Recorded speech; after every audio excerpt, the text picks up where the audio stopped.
Hello বন্ধুরা, আপনি কি জানেন আমাদের কিডনি প্রত্যেক দিন 180 লিটার রক্ত ফিল্টার করে এবং শরীরে অতিরিক্ত বর্জ্য পদার্থ এবং পানি বার করে দেয়। তাই কিডনিকে ভালো রাখতে গেলে এই 6টি অভ্যাস গড়ে তুলুন। 1 নম্বর হচ্ছে পর্যাপ্ত পরিমাণে পানি পান করবেন। 2 নম্বর হচ্ছে অতিরিক্ত লবণ, জাঙ্ক ফুড, ফাস্ট ফুড খাবেন না। 3 নম্বর হচ্ছে নিয়মিত 30 মিনিট ব্যায়াম করবেন বা সকালবেলা ঘুম থেকে উঠে হাঁটবেন। 4 নম্বর হচ্ছে ডাক্তারের পরামর্শ ছাড়া কোনো ব্যথার ওষুধ বা অন্যান্য অতিরিক্ত ওষুধ খাবেন না।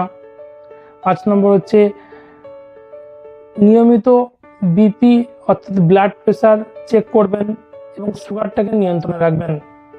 আর একটা কথা, কিডনি কেমন আছে জানতে গেলে কিছু ব্লাড টেস্ট আছে, যেমন urea creatinine, urine routine test.